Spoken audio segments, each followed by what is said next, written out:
Ang tagal na nito, 2020 nga po nung nireview natin ito. Meron po itong 132,000 milligrams for placenta nga. Tayo yung mga kauna-unahan, basta bago, di ba nakikita nyo yan dito sa ating channel. Very hard yung soft gel niya. Hindi siya soft gel, actually, hard gel siya.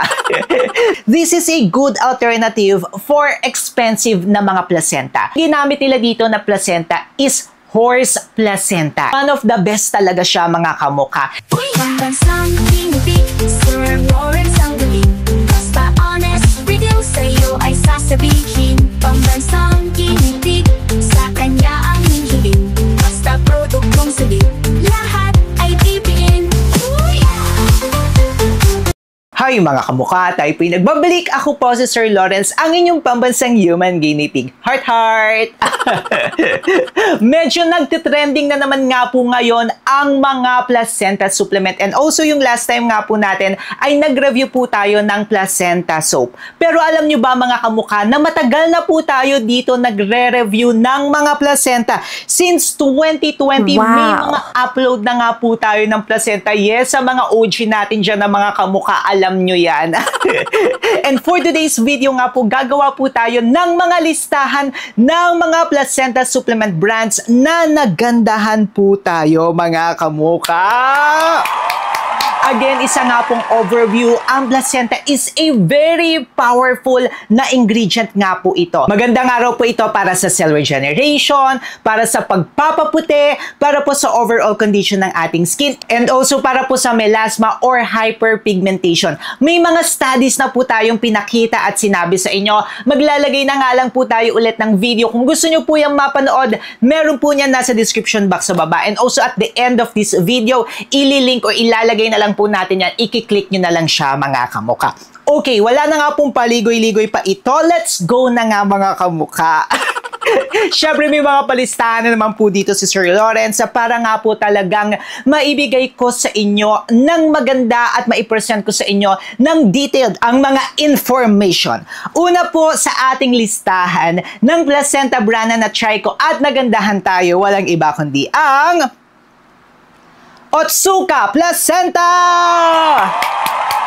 My gosh, ang tagal na nito. 2020 nga po nung nireview natin ito, mga kamukha. Yes, that was 5 years ago. And ganyan na po tayo katagal dito. Konti pa lamang po ang nanonood sa ating channel niyan. Pero si Sir Lawrence talagang try na ako ng try kasi gusto ko nga pong magpa-fresh. Ang kagandahan po nito, mga kamukha, is jelly form na po siya. Tapos iba-iba po siyang flavor. Ilang beses nga po ako nag-repurchase nito, yung mango flavor nga niya, mga kamukha. Tapos ang kagandahan niya, talagang very transparent po sila. Nakalagay dyan na meron po itong 132,000 milligrams for placenta nga po niya. Hindi po siya 132,000 per take po natin yan. Nakadivide po yan sa 30 na jelly form. Ayan. Tapos meron nga po itong 7 active ingredients. Aside nga po sa placenta, yes, meron nga po itong placenta. Meron nga rin po itong elastin, collagen, proteoglycan, vitamin C, mangosteen extract, and also swallow's nest or yung balin sa sayaw. Alam nyo, ang ganda nito. Na-miss ko tuloy ito, mga kamukha. Parang gusto ko ulit mag-take nito. Ang ganda niya, mga kamukha, kasi meron nga po ito na balin sa sayaw. Yung iba talaga, yung mga Chinese, mga kamukha, talagang tinitake nila yan. Parang araw po yan sa collagen production, para sa mga wrinkles, fine lines. Maganda siya talaga, mga kamukha. Tapos sa kaganda niya, parang hindi kayo nagtitake ng supplement kasi nga jelly form siya. Tapos gaganyan-ganyan ninyo na lang siya. Para lang kayo nagtitake ng Jelly Ace. Na-miss ko to, mga kamukha. Tapos good for 30 days na po yan. This is a product of Japan and maglalagay po talaga tayo ng mga legit shop. May mga peke po nito. Yung legit shop po natin nanggagaling talaga yan sa Japan, mga kamukha. And kung gusto nyo po yan, yes, maglalagay po tayo dyan sa ating basket. And also doon nga po sa ating description box sa baba. Next naman po sa ating listahan na maganda na placenta brand, walang iba kundi ang Kisu Placenta! From Japan nga rin po ito, mga kamukha. And kung babalikan nyo po yung review video natin ito, sinabi ko doon na parang so-so siya sa akin kasi hindi ko alam kung available ba talaga ito sa Japan. And yes, napatunayan po talaga natin, mga kamukha, available ito sa Japan!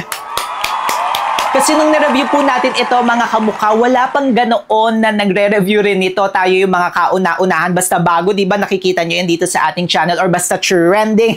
Pero hindi pa siya trending nung mga panahon na yan mga kamukha. Tayo po or isa tayo sa mga nagpakilala niyan dito sa Pilipinas. Meron po itong 60 soft gels per take po natin and masasabi ko na very hard yung soft gel niya. Hindi siya soft gel actually. Sabi ko nga doon sa review video natin, hard gel siya.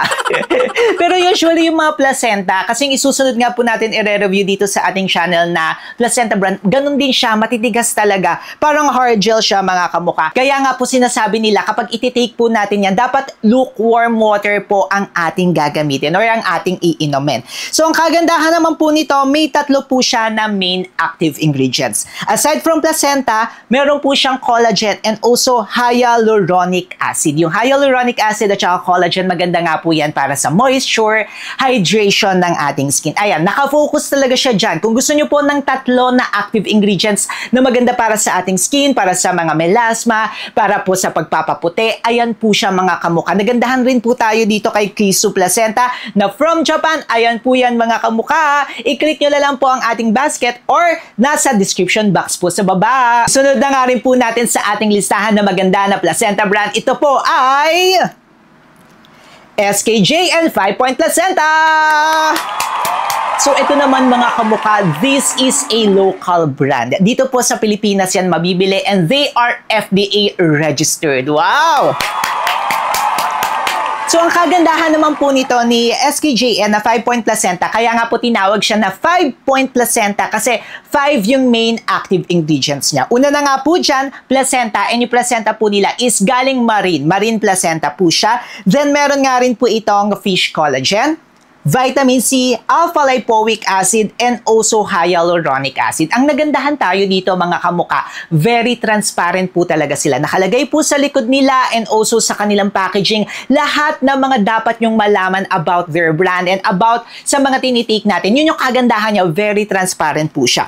Then, ang kagandahan nga rin po nito, sinabi ko po doon sa ating video, this is a good alternative for expensive na mga placenta. Kung hindi po natin afford yung mga expensive na placenta, this is a good alternative. Basta ititake nyo po siya ng twice a day mga kamukha, magagandahan din po kayo dito. Okay na okay nga po yung naging experience natin, hindi sumakit yung tiyan natin, hindi tayo in acid reflux, hindi sumakit yung ulo natin, pero always make sure nga po na magtitake tayo ng 8 to 10 glasses a day. Tapos wala po tayong na-experience na breakout, purging, kaya okay na okay po siya. This is a good alternative talaga sa mga expensive na mga placenta brands. Ayan naman, kung gusto nyo po yan mga kamukha, maglalagay po tayo sa ating basket and also sa description box po natin sa baba. Para nga po sa maganda na placenta brand na na-try natin dito sa ating channel, ito po ay mapupunta sa Mosview Placenta! Oh my gosh! Nagandahan talaga tayo dito mga kamukha, as in, I love it. Isa talaga to sa recommended ko kung gusto nyo talaga na maganda na placenta brand na recent lang natin na i-try, ito talaga masasabi ko. Kaso nga lang, di ba sabi ko talaga, tumaas yung energy ni Sir Lawrence. Yung iba kasi 4 times a day nila tinitake, pero ako hanggang once a day ko lang siya tinitake mga kamukha.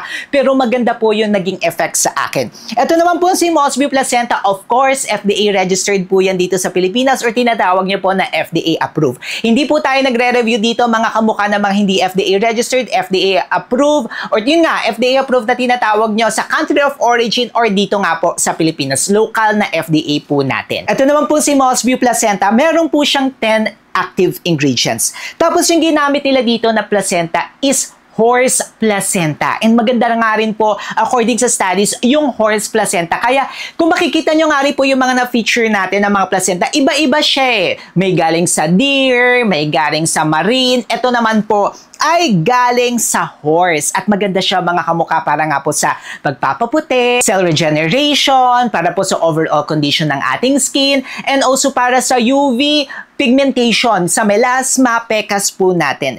So meron nga rin po itong collagen, marine salmon egg, hyaluronic acid, elastin na maganda para po sa hydration and also moisture ng ating skin. Talagang targeted na targeted siya dyan mga kamukha. Sinabi ko nga po doon sa review video po natin na na nagandahan tayo, kitang-kita talaga yung glow, iba yung energy na nabigay sa akin itong brand na to. One of the best talaga siya mga kamukha. Kaya naman kung gusto nyo pong bumili niya, meron po tayo nandyan po sa ating basket and maglalagay na lang tayo sa description box sa baba natin. Kayo mga kamukha, ano nga ba yung na-try nyo? And panoorin nyo po kasi mag-upload po tayo na susunod po na tinry talaga po natin yan dito sa ating channel. Ano ba yung mga nagustuhan nyo na mga placenta? And ano nga ba yung difference ng placenta from collagen and difference ng placenta from glutathione?